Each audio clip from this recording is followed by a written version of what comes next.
উত্তরে চীন, Mongolia, Siberia থেকে মধ্য এশিয়াতে ঢুকতে সিল্ক রোড যে শহরকে প্রথমে অতিক্রম করে তার নাম উত্তরার।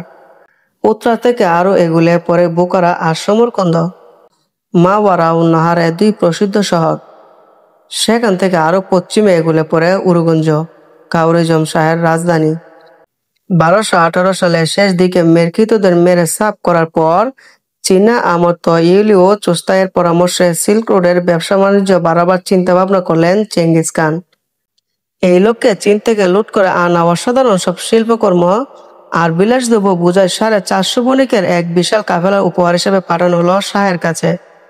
উরুগঞ্জ যেতে হলে প্রথমে তাদের পার হতে হবে উত্তরার।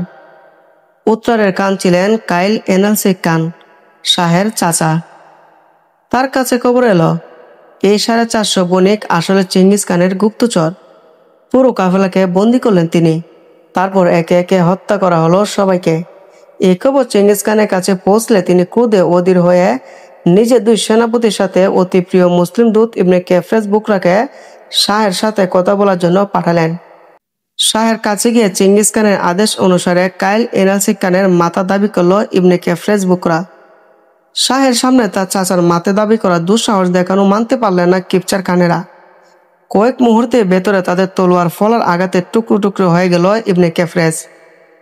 2 সেনাপতি দাঁড়িয়ে পড়ে দেওয়া হলো।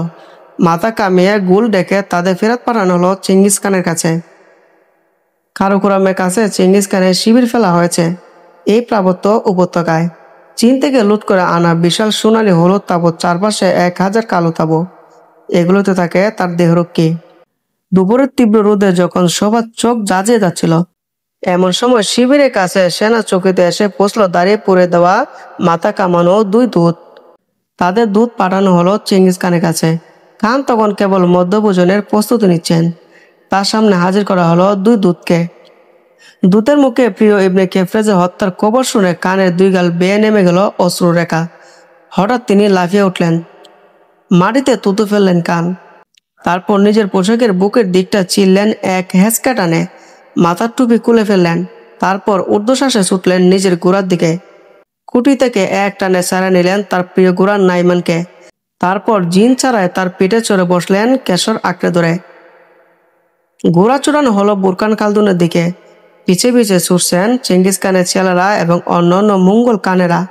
বুরকান খালদুনের চূড়ায় উঠে নিজের কোমর বন্ধন খুলে গলায় ঝুলালেন চেঙ্গিস খান।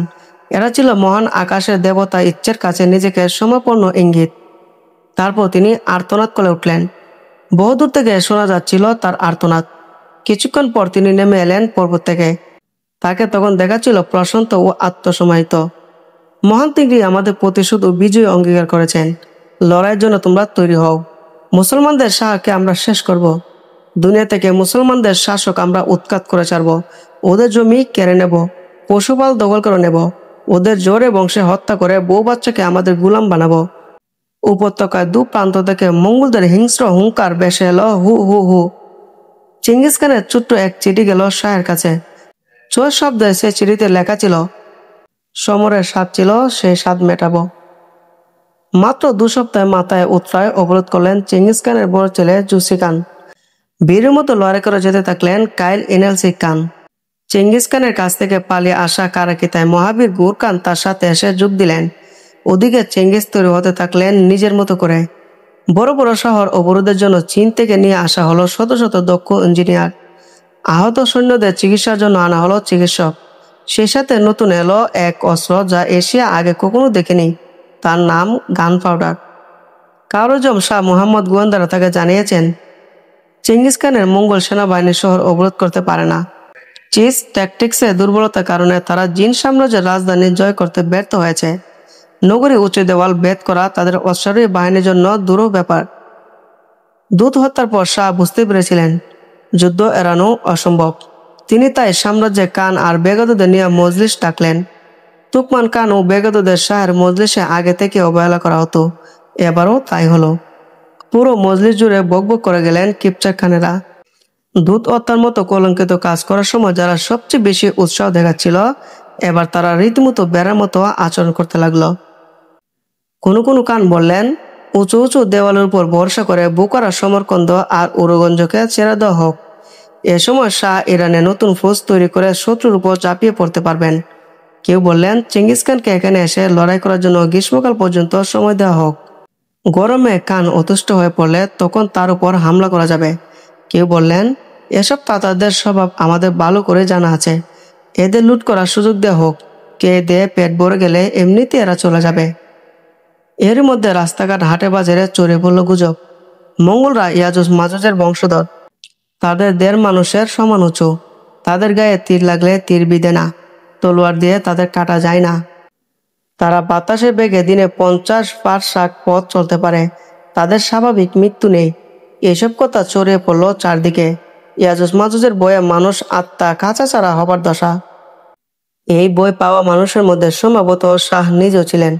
বড় শাহজাদা বীর জালালউদ্দিন আর প্রধান সেনাপতি তিমুর মালিক মুখোমুখি লড়াই চেঙ্গিস খানকে মোকাবেলা করার পরামর্শ দিয়ে শাহের খুপে পড়লেন। তিমুর মালিককে বদলি করে কুজেন্ত নামের এক ছোট শহরে সেনাপ্রধান করে পাঠানো হলো।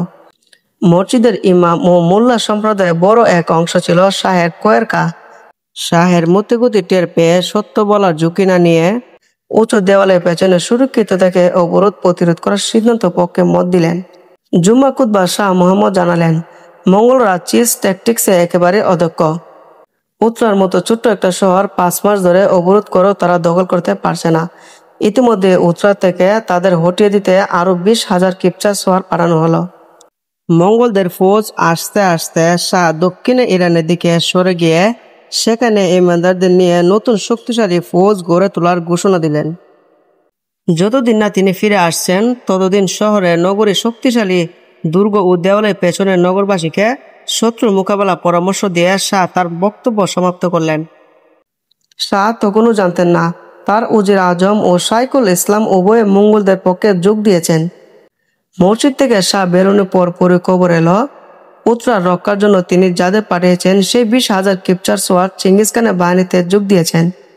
উত্তরার পতন সময় ব্যাপার মাত্র। চেঙ্গিস খান 1219 সালের শরতে বিয়েনশান পর্বতমালা পেরিয়ে মধ্য এশিয়াতে পা রাখলেন। শুরুতে তার বাহিনীতে ছিল প্রায় 1 লাখ মঙ্গল যোদ্ধা। পশ্চিমে এগোনোর সাথে সাথে তার সাথে যোগ দিতে লাগলো উইঘুর, কিরগিজ আর তাতাররা।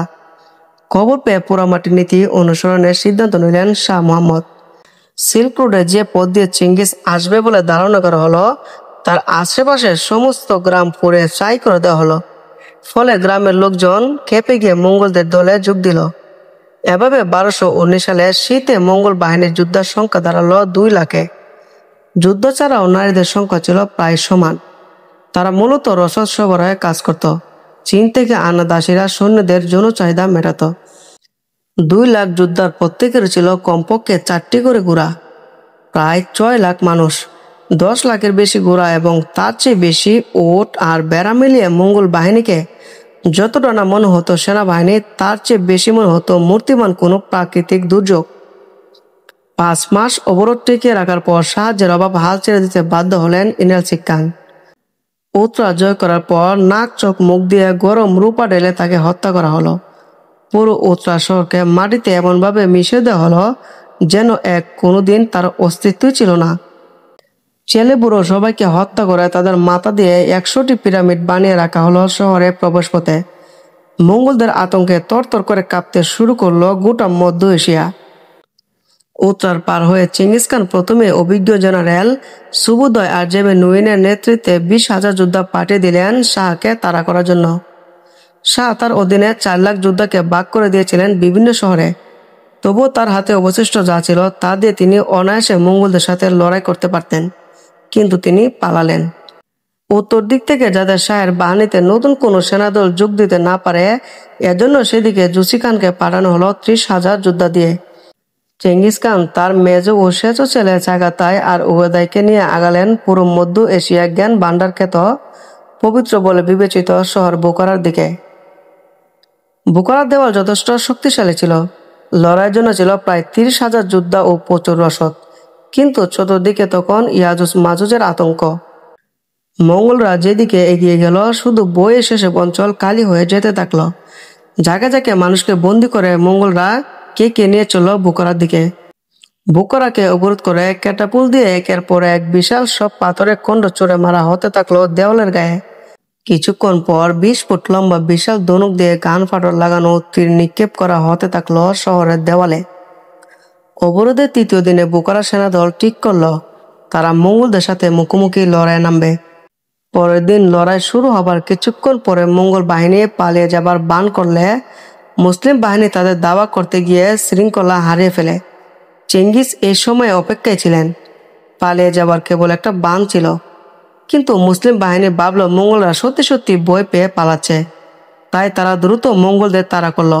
ভেঙে গেল শৃঙ্খলা। 3 দিক থেকে ঘেরাও দিয়ে বুখারা সেনাবাহিনীকে টুকরো টুকরো করে ফেলল মঙ্গল বাহিনী। এরপরও শহরে যা ছিল তা দিয়ে অন্তত কয়েক মাস টিকে থাকা যেত। কিন্তু বুখারার অভিজাত সমাজ মোল্লারা ভাবলেন লড়াই করে লাভ নেই, তার চেয়ে আত্মসমর্পণ করলে প্রাণটা বাঁচানো যাবে। এক বিরাট সভা ডেকে ঠিক করা হলো চেঙ্গিস খানের কাছে শান্তি প্রস্তাব নিয়ে যাবে।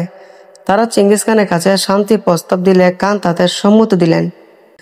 প্রতিশ্রুতি দেওয়া হলো নগরবাসী যদি অস্ত্র না ধরে তবে কারো ক্ষতি করা হবে না। কিন্তু এটা ছিল একটা প্রবঞ্চনা মাত্র। শহরে প্রবেশ করে প্রথমে অধিবাসীদের বাড়িঘর লুট করতে শুরু করলো মঙ্গল বাহিনী। খাদ্য গুদাম উজাড় করে দিল মঙ্গল ঘোড়ার পাল। কেবল ইশতিয়াক কুলসু নামের এক সেনানায়ক 12,000 যোদ্ধা নিয়ে শহরের ভেতর দুর্গের দরজা বন্ধ করে দিয়ে বললেন, প্রাণ থাকতে লড়াই করা থামাবো না। মঙ্গলরা শহরের প্রতিটি পুরুষকে বাধ্য করল দুর্গের দেওয়াল ভাঙার কাজে অংশ নিতে। নিজেরা শক্তি সঞ্চয় করেছিল চূড়ান্ত আঘাতের জন্য। মঙ্গলদের হাতে মার খেয়ে খেয়ে দুর্গের দেওয়াল হামলা চালালো বন্দীরা। 12 দিন লড়াই করার পর শেষ পর্যন্ত শহীদ হলেন ইশতিয়াক কুলসু ও তার বাহিনী। আচ্ছা, এই লোকটা মাথায় এত কাপড় পেঁচিয়ে রেখেছে কেন? উনি মক্কা আল্লাহর ঘর তায়েব করতে গিয়েছিলেন? সেখানে কি তোমাদের আল্লাহ থাকেন? না, আল্লাহ আসমানে থাকেন। তাহলে তোমরা সেখানে যাও না কেন? আমার ঈশ্বর আকাশে থাকেন। ঈশ্বরের প্রার্থনা সবখানে করা যায়। নগর রক্ষক আর কিছু বললেন না। কোনো কথা এ লাল দাড়িওয়ালা লোকটা কখন চড়ে যায় তা বলা যায় না। বিশাল কাঁধ, চৌড়া বুকের ছাতি, বাবলেসীন চেহারা, আধবোঝা হলুদ চোখের তীক্ষ্ণ দৃষ্টি নিয়ে তাকিয়ে থাকা এই মরুচারী সম্রাটের নাম চেঙ্গিস খান। সেই কেলিসবুম মরুভূমি কোনো মানুষ পাড়ি দিতে পারে না বলে জনশ্রুতি ছিল। মাত্র 3 দিনে সেই মরুভূমি পাড়ি দিয়ে তিনি এসেছেন। এই খবর শুনে বুখারা মানুষের মনে এই ধারণা বদ্ধমূল হলো, এরাই সেই ইয়াজুজ মাজুজ, কুরআনের যাদের কথা বলা হয়েছে। এবার আর কারো রক্ষা নেই, কিয়ামত এসে গেছে। ভাসতে চাইলে এদের কাছে আত্মসমর্পণ ভিন্ন কোনো পথ খোলা নেই। বুখারাবাসী তাই আত্মসমর্পণ করলো। বুখারা জামে মসজিদে ভেতর ঘোড়া নিয়ে উঠে গেল চেঙ্গিস খান। তাকে খুশি রাখতে বুখারা খান, বেগ, বণিক আর মোল্লারা নিজেদের সব চেষ্টা করলেন। এই চেষ্টাটা যদি যুদ্ধ করার জন্য তারা করতেন তাহলে হয়তো তাদের এভাবে পদে পদে অপমানিত করা হতো না। সন্ধ্যার পর শহর থেকে দৌড়ে আনা সেরা সেরা সুন্দরীদের নিয়ে চেঙ্গিস খান মসজিদে নাচ গানের আসর বসালেন। এই আনন্দ চলল 3 দিন পর্যন্ত। নগর দুর্গের পতন পর শুরু হলো গণদর্শন। বাবার সামনে মেয়ে, স্বামীর সামনে স্ত্রী, ভাইয়ের সামনে বোন, ছেলের সামনে মা মঙ্গলদের হাতে বিভস্ত হলো খোলা ময়দানে। বুখারা কাপুরুষরা চোখের সামনে দেখলো মা, বোন, স্ত্রী, কন্যার লাঞ্ছনা। তাদের 2 হাত তখন পিছমোড়া করে বাঁধা। কিছু প্রতিবাদী তরুণ লড়াইয়ের চেষ্টা করলে তখন অনেক দেরি হয়ে গেছে। বুখারাকে মিশে দেওয়া হলো মাটির সাথে। বুখারা ধ্বংসের আগে চেঙ্গিস খান শহরে মুসলিমদের বলেছিলেন, আমি আল্লাহর শাস্তির চাবুক। তোমরা যে পাপ করেছ তার কারণে আমি তোমাদের উপর নেমে এসেছি। যদি তোমরা এতটা পাপী না হতে, আল্লাহ তোমাদের উপর আমার মতো শাস্তি পাঠাতেন না। বুখারা জয়ের পর চেঙ্গিস রওনা হলেন আরেক বিখ্যাত শহর সমরকন্দ জয় করতে। সমরকন্দের প্রতিরক্ষা ব্যবস্থা ছিল বুখারার চেয়ে অনেক বেশি শক্তিশালী। শহরে রক্ষিত ছিল প্রায় 1 লাখ যোদ্ধা। পানি, খাবার ও ওষুধ মজুদ ছিল প্রায় 1 বছরের টিকে থাকার জন্য যথেষ্ট। মঙ্গল বাহিনী সমরকন্দ ঘেরাও করে তাদের চীনা প্রকৌশলী ও কারিগরদের নিয়ে কাজ করা শুরু করে দিল। তারা প্রচুর গ্রেনেড, নেপ্তা, বোমা ও আগুন তীর বানালো। প্রথম দিন আক্রমণের নেতৃত্ব দিলেন চেঙ্গিস খানের সেনাপতি জেলমে বাহাদুর। বীরের মতো মোকাবেলা করে গেল সমরকন্দের যোদ্ধারা। তৃতীয় দিন সমরকন্দের সদর দরজায় তীব্র আঘাত হানল মঙ্গল বাহিনী, কিন্তু আলপের খান সিরঞ্জ খান আর বালান খানের নেতৃত্বে তুর্কমান যুদ্ধরা তাদের পরাজিত করে তাড়িয়ে দিল। এই সাফল্য উজ্জীবিত হয়ে পরের দিন মঙ্গলদের উপর হামলার সিদ্ধান্ত নিলেন। সমরকন্দের শাসক তুরাই খান এই কিপচক খানের লড়াই কোনো অভিজ্ঞতা ছিল না। তার শাসক হবার একমাত্র কারণ ছিল তিনি ছিলেন তুর্কান খাতুনের ভাই। পরের দিন মুসলিম বাহিনী হামলা শুরু করলে কিছুক্ষণের মধ্যে পালাবার বান করল মঙ্গলরা। আবারও তাদের দাওয়া করতে গিয়ে শৃঙ্খলা হারালো মঙ্গল বাহিনী। দুর্ভাগ্য, এদিন মঙ্গলদের নেতৃত্ব দিচ্ছিলেন চেঙ্গিজ স্বয়ং। নিজেদের সুবিধা মতো জায়গা মুসলিম বাহিনীকে টেনে এনে 3 দিক থেকে ঘেরাও করে কচুকাটা করলো মঙ্গলরা। একদিনে চাপ হয়ে গেল প্রায় 50,000 যোদ্ধা। কোনো মতে মঙ্গল বেষ্টনী ভেদ করে শহরে পৌঁছলেন আলপের খান আর বালান খান। এই লড়াইয়ের ফলাফল শুনে বরকে গেল শহরে আমির উমরাহরা। তুরাই খান ভাবলেন আত্মসমর্পণ করলে অন্তত প্রাণে বাঁচা যাবে। শহরে বাইরে তিনি তার 30,000 যোদ্ধা নিয়ে চেঙ্গিস খানের সেবায় হাজির করলেন। চেঙ্গিস খান তাদের সাথে করলেন আর এক নির্মম তামাশা। প্রথমে তিনি তাদের জানালেন তার বাহিনীতে কাজ করতে গেলে দেখতে মঙ্গলদের মতো হতে হবে। তাই তুরাই খান সহ তার সব যোদ্ধাকে মাথার দুপাশ কামিয়ে ফেলতে হবে। তারা মাথা কামিয়ে যখন হাজির হলো তখন তাদের নতুন হাতিয়ার দেওয়ার কথা বলে হাতিয়ার কেড়ে নেওয়া হলো। তারপর সবাইকে একে একে জবাই করা হলো। তাদের লাশ চিরে চিরে খেল শিয়াল শকুন। ভয়ে অস্থির হয়ে শহরে কাজী উল কুজ্জার ও শাইখুল ইসলাম সহ অভিযাত্রা চেঙ্গিস খানের কাছে আত্মসমর্পণের প্রস্তাব দিলেন। চেঙ্গিস খান বললেন, যারা আমার বিরুদ্ধে হাতিয়ার ধরবে না তাদের সবাইকে শহরের বাইরে মাঠে জমায়েত করা হোক। যারা এ আদেশ মানবে না তাদের সবাইকে হত্যা করা হবে। অস্ত্র ছেড়ে দিল বেশিরভাগ যোদ্ধা। শেষমেশ মাত্র 2,000 তুর্কমান যোদ্ধা যান বাজি রেখে 2 লাখ মঙ্গলদের সাথে লড়াই করে শহীদ হয়ে গেল। আর 1,000 যোদ্ধা নিয়ে মঙ্গল বেষ্টনী ভেদ করে পালিয়ে গেলেন আলপের খান। কাপুরুষদের শহরে বাস করা বীরদের ভাগ্য দুর্ভাগ্যে কোনো সীমা থাকে না। সমরকন্দে প্রতিটা প্রাণীকে মাঠে জড়ো করে নির্বিচারে জবাই করা হলো। কোনো নারী, শিশু, বৃদ্ধ, এমনকি একটা কুকুর বিড়ালকে পর্যন্ত বাঁচতে দেওয়া হলো না। এরপর অন্তত 150 বছর ধরে সমরকন্দ বোকারা হয়ে রইল ভুতুরে শহর, যার পথের দুয়ারে শুধু পড়েছিল মানুষের সাদা সাদা হাড়। এবার চেঙ্গিস খান নজর দিলেন কারুজম শাহের রাজধানী, তৎকালীন দুনিয়ার সবচেয়ে সমৃদ্ধ শহরগুলো একটা, উরুগঞ্জের দিকে। উরুগঞ্জ শাসন করেছিলেন শাহের মা তুর্কান খাতুন। তাকে শাহ বলে গিয়েছেন তিনি না ফেরা পর্যন্ত শহর ধরে রাখতে। শাহ ভেবেছিলেন চেঙ্গিস খানের সমরকন্দ আর বোকারা জয় করতে কম করে হলেও 1 বছর লাগবে। তার হিসাব সঠিক ছিল, কিন্তু বাদশাহ যখন বেড়ার মতো পালায়, জনগণের কাছ থেকে সাহসে আসা তখন বাতুলতা। বোকারা ও সমরকান্দি কাপুরুষতায় শক্তিশালী প্রতিরক্ষা ব্যবস্থা নিয়েও 2টি শহর পতন ঘটল মাত্র 1 মাসে। এর মধ্যে তুর্কান খাতুনের কানে খবর এলো শাহ মোহাম্মদ মারা গেছেন। মৃত্যুর আগে তিনি উত্তরাধিকারী নিযুক্ত করেছেন যুবরাজ জালালউদ্দিন মিংবানুকে। জালালউদ্দিন জঙ্গি সুলতান জালালউদ্দিন উপাধি গ্রহণ করে মঙ্গলদের বিরুদ্ধে জিহাদের ডাক দিয়েছেন। দুর্ধর্ষ তুর্কির সেনাপ্রধান তিমুর মালিক যোগ দিয়েছেন জালালউদ্দিনের সাথে। তুর্কান খাতুনকে বলা হলো হেরেমের মেয়ে ও আত্মীয় স্বজনদের নিয়ে যেন শহরে ছেড়ে জালালউদ্দিনের সাথে যোগ দেন। জালালউদ্দিন শীঘ্রই ফৌজ নিয়ে উরুগঞ্জ রক্ষা করতে আসবেন। ওদিকে চেঙ্গিস খানও তুর্কান খাতুনকে চিঠি পাঠিয়ে তার কাছে আত্মসমর্পণ করলে তার ক্ষমতা অটুট রাখা হবে বলে আশ্বস্ত করলেন। চতুর্থ তুর্কানকে চেঙ্গিস বহু কৌশলে বোকা বানাতে পারলেন না। শহর ছেড়ে পালালেন তিনি। কিন্তু এই অহংকারী মহিলা হেরে গেলেন নিজের অহংকার বোধের কাছে। জালালউদ্দিনের মা আইজিজেকে তিনি 2 চোখে দেখতে পারতেন না। তাই জালালউদ্দিনের কাছে না গিয়ে তিনি আশ্রয় নিলেন মরুভূমির ভেতরে এক দুর্গে। 4 মাস টিকে থাকার পর শেষ পর্যন্ত মঙ্গলদের হাতে পতন হলো দুর্গ। শাহের হেরেমের মেয়েদের আত্মীয় স্বজনদের দাসী হিসেবে নিজের ছেলে ও ঘনিষ্ঠদের মধ্যে ভাগ বাটোয়ারা করে দিলেন চেঙ্গিস খান। তুর্কান খাতুনকে ছেড়ে দেওয়া হলো কুকুরের মতো লোভী একদল সৈনিকের মাঝে। প্রায় 70 বছর বয়সে প্রকাশ্য গণধর্ষণের শিকার হওয়া এক মহিলা যেন জীবন কেড়েছে চেঙ্গিস তাবুক দরজায় বসে বিলাপ করে। চেঙ্গিস খান মাঝে মধ্যে তার কাবা 2-1টা হাড় তার দিকে চুড়ে দিতেন। এককালে যিনি নিজেকে তামাম দুনিয়ার নারীদের সম্রাজ্ঞী ভাবতেন, তার পতনটা হয়েছিল অকল্পনীয়, নির্মম। উরুগঞ্জের বাসিন্দারা বোকারা বা সমরকন্দের মানুষের মতো কাপুরুষ ছিল না। মাত্র 20,000 যোদ্ধা নিয়েও তাই লড়াই চালিয়ে যাবার ঘোষণা দিল। চেঙ্গিস খানের বড় ছেলে জুসি খান উত্তর দিক থেকে, মেজো ছেলে চাগাতে খান পশ্চিম থেকে আর ওকে দাই দক্ষিণ থেকে শহর অবরোধ করলেন।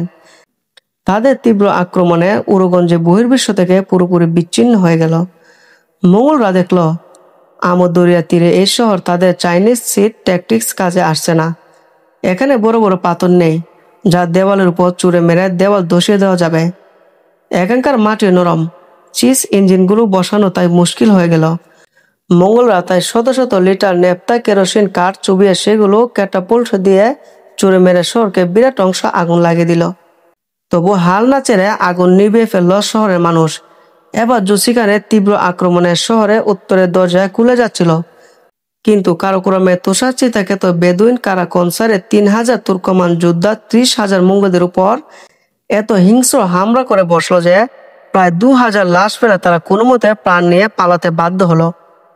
দক্ষিণ থেকে উগাদায় আক্রমণের জবাবে শহরের সাধারণ মানুষ গরম পানি আর তেল ঢেলে দিল দুর্গের উপর থেকে। আরো কয়েক হাজার মঙ্গল এ সময় মারা যায়। চেঙ্গিস খান বলে ওঠেন, দুর্গের দেওয়ালের শক্তি নির্ভর করে তার প্রতিরক্ষা নিয়োজিত জনগণের সাহসের উপর। কোনোভাবে শহরে প্রবেশ করতে না পেরে চাগাতাই খান আমদ দরিয়া তীরে থাকা শহর রক্ষা বাঁধ ভেঙে দিলে নদীর জলে শহর প্রাচীর বড় একটা অংশ ভেঙে যায়। উত্তরে জুসি খানের জবাবি হামলা ছিল আরো মারাত্মক। প্রচুর গ্রেনেড আর মাইন ব্যবহার করে তিনি উত্তর দিকে যোদ্ধাদের প্রতিরোধ চুরমার করে ফেলেন, অবশ্যই বড় রকম ক্ষয়ক্ষতির পর। এরপর মোগলরা বানের পানির মতো ঢুকে পড়ল শহরে। এবার শহরে মেয়েরা তলোয়ার তীর নিয়ে বেরিয়ে আসে খোলা রাজপথে। শেষ রক্তবিন্দু দিয়ে তারা লড়াই করে মঙ্গলদের সাথে, কিন্তু ততক্ষণে পরাজয় নিশ্চিত হয়ে গেল। লড়াই শেষে বন্দী সংখ্যা গণনার পর চেঙ্গিস খান নিজের বাহিনী প্রতিজন সৈনিককে 24টি করে মাথা নিয়ে আসার নির্দেশ দেন, আর তার সৈনিকরা সন্ধ্যার মধ্যে সেই আদেশ পালন করে। উরুগঞ্জে 12 লাখ অধিবাসী প্রত্যেককে হত্যা করা হয় একদিনে। উরুগঞ্জে অবরোধের সমগ্র মানবজাতির ইতিহাসে নৃশংসতম হত্যাকাণ্ডের একটি। চেঙ্গিস খান চরম প্রতিশোধ নিয়েছিলেন শাহে কাওরেজম ও কাওরেজমবাসীর প্রতি।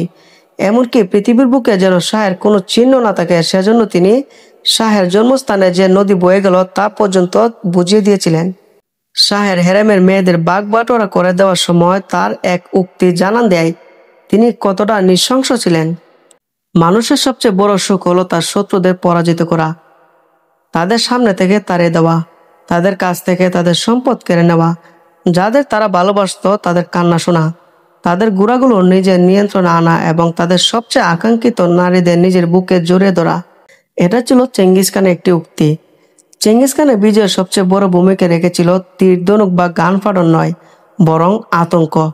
তাই এই সাম্রাজ্য ছিল মানুষের কাটা মুন্ডু পিরামিডের উপর দাঁড়িয়ে থাকা আতঙ্কের সাম্রাজ্য। ভালো লাগলে অবশ্যই আমার চ্যানেলটি সাবস্ক্রাইব করবেন, লাইক করার অনুরোধ করা হলো। দেখা হবে পরের পর্বে।